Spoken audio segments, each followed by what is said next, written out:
तेजस्वी यादव को लेकर आप ये कह रहे हैं कि 2015 में जब पहली दफ़े वो राघोपुर से चुनाव लड़े, बतौर उप मुख्यमंत्री बिहार में उनकी पहली बार उन्होंने बहुत कम उम्र में शपथ ली।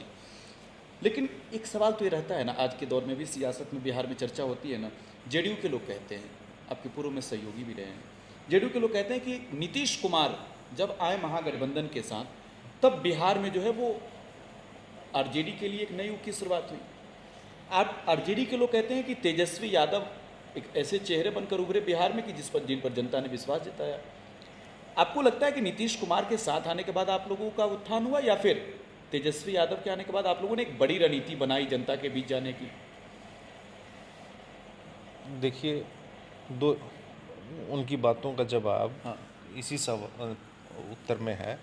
2020 के चुनाव में कौन सा जेडीयू हमारे साथ था भाई? फिर भी हम सिंगल लार्जेस्ट पार्टी हैं। ठीक है। 2020 में उन्होंने हमारा उत्थान कर दिया क्या? बारिंग 2010, 2010 के चुनाव को छोड़ के आप स्थापना काल से देखिए, आरजेडी 15 साल बाद जब 2005 में भी चुनाव हुआ, अक्टूबर 2005 में जब हमारी सरकार नहीं बनी, तब भी हमारे 55 एमएलए थे, 54 या 55। 54। और जब फरवरी 2005 में हुआ तब 74 थे। अभी नीतीश जी 3 टर्म के बाद 2005 में बने, 2020 में जो चुनाव थे, हाँ, इनके तो 42 एमएलए आए। 43, 43। अपना अपना उत्थान इन्होंने क्यों नहीं किया? हम तो लालू जी के तो 15 साल के शासन के बाद 75 आए, 6 महीने में चुनाव हुआ तो 55 आए। हाँ। इनके तो 15 साल के बाद जो चुनाव हुए हैं, हम तो साथ नहीं हैं। कितने दलों का उनका गठबंधन था, फिर भी उनको कितने आए? 43 आए ना जी, 43। मैं तो कुछ नहीं कह रहा अपनी तरफ से आंकड़ा, ये तो बिहार की जनता का जनादेश है। ये तो सच्चाई है। हाँ, सच्चाई है, बिल्कुल। अब उस 43 पे अब कोई बोल देगा कि हमारे उस पे आए। अरे भाई, आप ताउम्र बैसाखी पे राजनीति किए हो।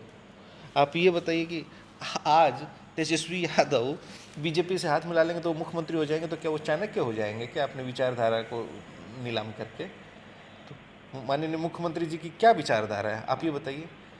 इधर होते हैं तो उनकी कौन सी विचारधारा, इधर होते कौन सी, तो कोई विचार नहीं है उनका, ना नीति है ना सिद्धांत है। देखिए, हमारे पास है नीति और विचार और सिद्धांत, और हम छाती ठोक के कहते हैं कि हम बीजेपी के अगेंस्ट हैं। हम धर्मनिरपेक्षता को, सामाजिक न्याय को, समाजवाद को और संविधान में विश्वास करने वाले लोग हैं। अब नीतीश जी ये बताइए, और हमारी बीजेपी से हमारी नीति, हमारा सिद्धांत अलग है, तो आज तक हम उसके साथ एक नहीं हुए। तो नीतीश कुमार जी की तो नीति और सिद्धांत बीजेपी से मिलती है, तभी तो उनके गठबंधन में है। नहीं तो उनके गठबंधन में हम चले जाते या कांग्रेस भी चली जाती। हाँ। अगर राजनीतिक दल का मतलब क्या होता है कि हर दल की एक अलग नीति, सिद्धांत, विचारधारा होती है। तो उनकी कौन सी विचारधारा है, ये आप हमको बताइए।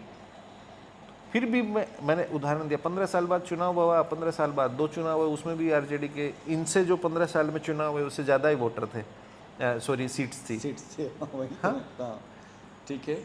वो किसका पुनरुत्थान करेंगे? अपना वो पहले उत्थान कर लें।